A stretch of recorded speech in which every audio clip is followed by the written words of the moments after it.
Okay, let's share some accounts with you today that are, well, deeply unsettling. These are stories from the world of delivery apps.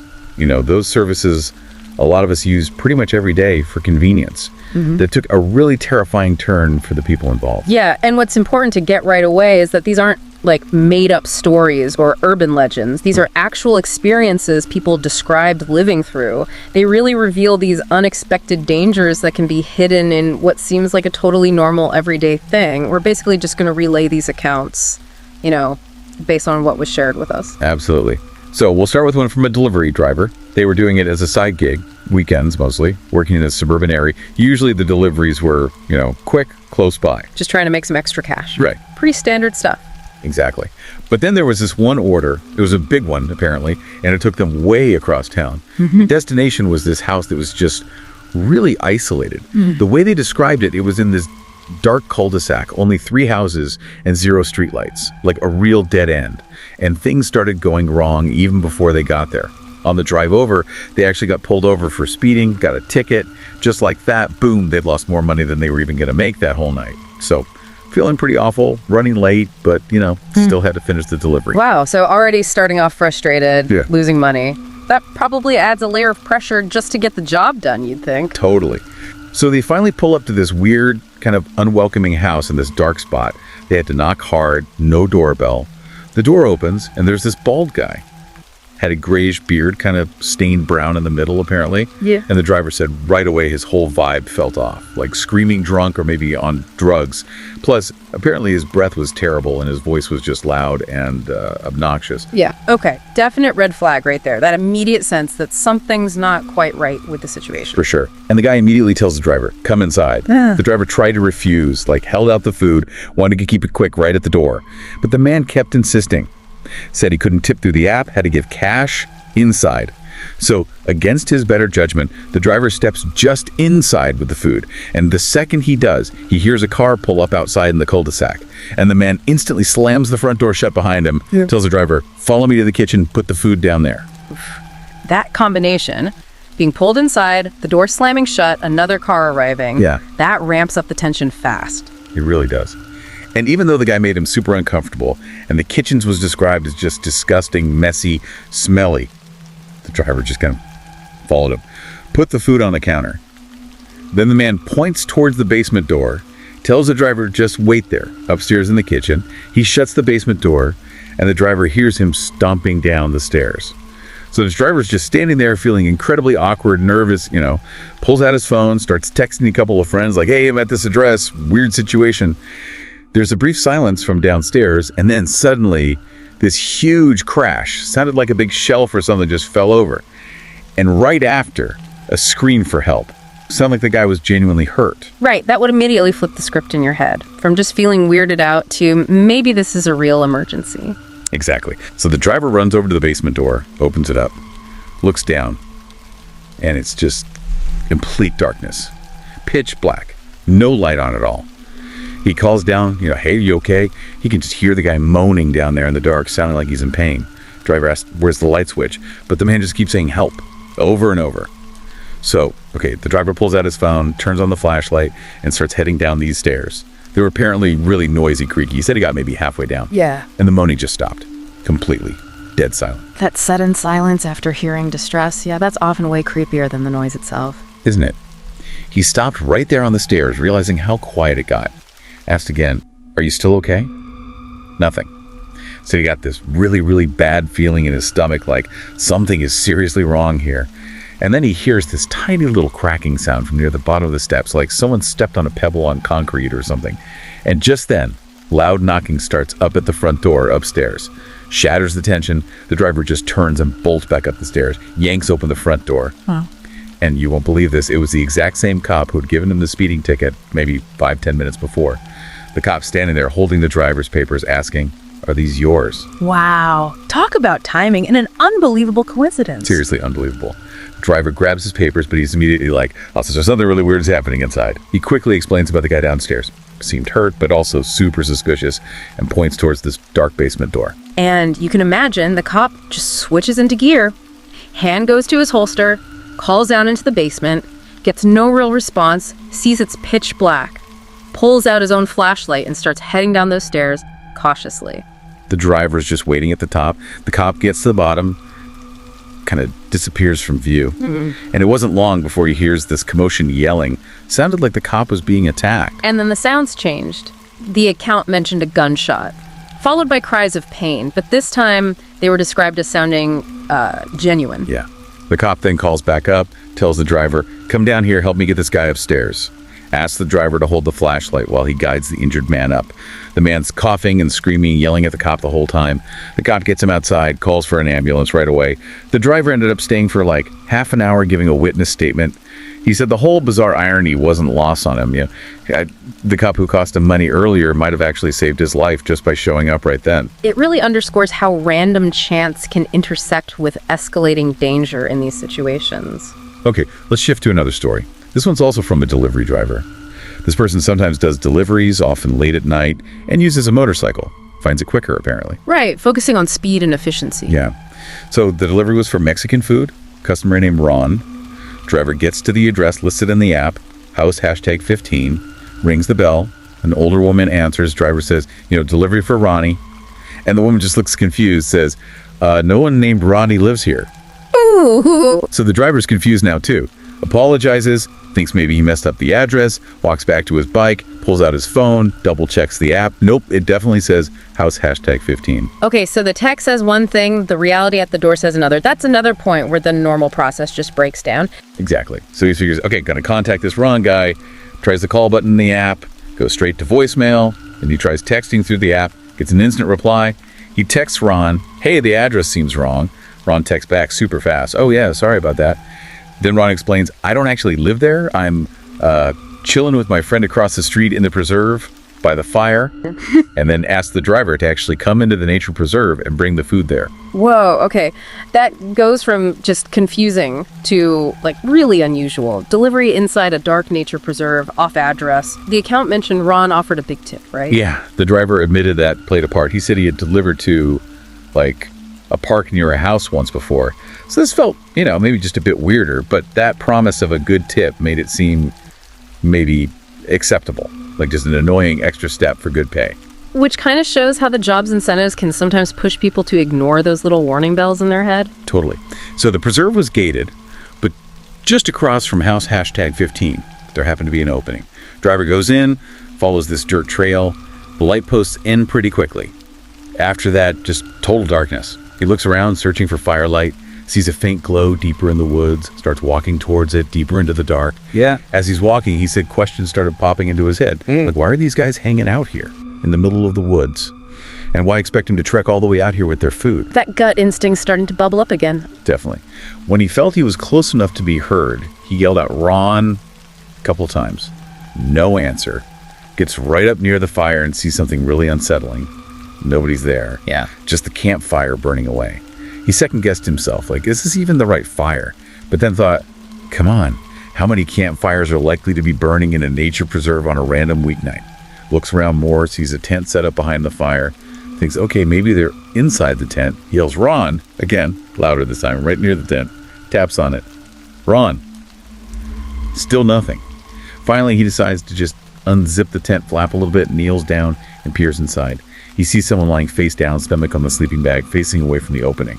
Their shoes are inches from his face. Looks like they're just asleep. The driver's thinking, okay, this is just getting ridiculous now. Yeah, at that point, you've gone way above and beyond. Found the preserve, found the fire, found the tent, confirmed someone's physically there. Right. And he said he was just done with it. Decided, okay, I'm just marking this delivered in the app. He turns to leave, ready to just walk away. Didn't take a single step. Before he noticed another person, standing about 20 feet away. Between two big trees, just standing there. Oh no, that's terrifying. The figure calls out, are you alone? Driver thinks quick, lies immediately. No, my friend's just over there. The guy asks, why aren't you alone? Driver says, oh, I always deliver with a partner. Then the figure asks, where's my food? Driver was just about to say, it's in the tent, and right then, everything happened at once. He felt two hands grab both his legs from inside the tent opening, trying to pull him down. And at the same time, the figure standing by the tree started charging straight at him. Wow. Ambushed from two sides simultaneously. That's pure nightmare fuel. absolute panic mode. He said he maybe had like 5 seconds total reaction time. Somehow he managed to wrench his legs free from the hands, grabbing him from the tent, and just bolted, sprinting right past the guy who was charging him. Adrenaline pumping, he found his way back to his motorcycle easily, even in the dark, jumped on and just took off, didn't look back once, didn't think they even tried to chase him. Just a terrifyingly close call. Pure luck and reflexes saved him there. Yeah. He did contact customer service later. They basically said, sorry, nothing we can do, maybe call the police. By the time they got back to him, he said he honestly just didn't want to relive the whole thing by filing a report. Felt lucky he wasn't hurt and just wanted to forget it. And the big takeaway for him, which really echoes the first story, is so important. Trust your gut. If that inner voice is screaming at you to turn around and walk away, just do it. Don't let the job or the tip or anything else override that instinct. Such a powerful lesson learned the hard way. Okay, let's share one more account. This time it's from the customer's perspective. Her name was Tracy. She'd only recently started using delivery apps, finding them super convenient, especially working late shifts. So one night, she orders Chinese food, pretty late. Expected delivery time was maybe 30 minutes, but she ends up waiting way longer. Gets to about 45 minutes, starts getting kind of impatient. The classic delivery app waiting game. We've all been there. Right, felt normal at first. So she decides to call the driver. He picks up after a few rings. She asks, hi, just checking on my order. His response was weird, apparently. Who is this? She says, it's Tracy. I placed the order. Short pause, then he goes, oh yeah, Tracy. On my way. She thanked him, hung up. Felt a little odd, but mostly just relieved he was supposedly coming. Sometime later, her phone rings again. Figuring it must be the driver, she feels relieved again, thinking, okay, he's probably at the door. Picks up, says hello. Nothing. Says hello. Again, third time, hello. Still silence. Fourth time.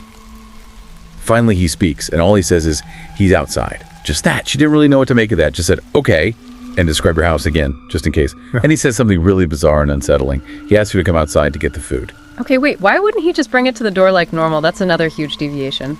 Very strange. Super strange. So she goes to her front door, opens it, steps out onto her little front deck area, looks all around the front yard, the driveway, down the street, sees absolutely no one. She tells him on the phone, I don't see you out here. Yeah. And that's when the driver delivers this absolutely chilling line, I see you. She said the way he said it was just incredibly creepy, made her skin crawl. And the last thing he said before she just hung up was, you look really pretty. At that point, she said she just slammed the door shut, locked it immediately, freaked right out. Yeah, that instantly crosses the line from weird delivery guy to feeling personally targeted, watched, violated. Totally. She quickly checks the delivery app on her phone, and it says her food has been marked as delivered, which makes no sense, obviously. She's confused, but mostly just getting really, really scared now. She got genuinely frightened, turned off all the lights in her house, started creeping around, cautiously peeking out windows. Checked the living room windows, nothing. Dining room windows, still nothing. Kitchen windows, nobody there. Then she went down to their den, which was near the back door. The curtain on the back door window was down. She carefully pulled the little cord, just enough to make a tiny gap at the bottom so she could peek out into the backyard, onto the patio. Checking the front makes sense for a delivery, maybe. But checking the back patio, that feels like you're expecting something much worse. And she said she honestly didn't think she'd see anything. Just checking to be thorough. But when she looked under that curtain, she saw a man sitting on her back patio furniture. He wasn't looking at his own, wasn't pacing, wasn't doing anything, just sitting there, staring towards the house like he was just waiting for her. She instantly dropped the curtain, and her phone immediately started ringing. It was him again. She answered it almost automatically, and he immediately said, I just saw you at the window. Oh my God. That is terrifyingly deliberate. He wasn't just randomly there, he was actively watching her windows. Exactly. All she managed to say was, I'm calling the cops. And she hung up the phone. She went back to the living room, called 911. They said an officer would be there shortly. While she waited, her phone just kept ringing and ringing. Same guy calling over and over. She kept hitting reject, but he was persistent. She said just sitting there in the dark, waiting for the police, hearing her phone ring constantly, one of the most tense experiences of her life. Then finally, a knock at the front door, followed by a man yelling, police! She jumped up, ran to the door, full of relief, ready to fling it open for the officer. But when she opened the main door, she still had a storm door closed. She was instantly confused, then terrified. It wasn't a police officer in uniform, it was just some guy wearing dirty street clothes. And as soon as they made eye contact, he gave her this really disturbing smile. The impersonation? And that smile, clearly designed just to get her to drop her guard for that final second, open that last door. Yes. He immediately opened the storm door and started trying to push his way into her house through the main door. But she reacted instantly, just slammed the main door shut with all her might, got it locked again. He didn't get in. Apparently, he didn't try banging or yelling after that. She thinks he probably just took off running. Just a few minutes after that, the real police actually arrived. They did a full search of the property with her.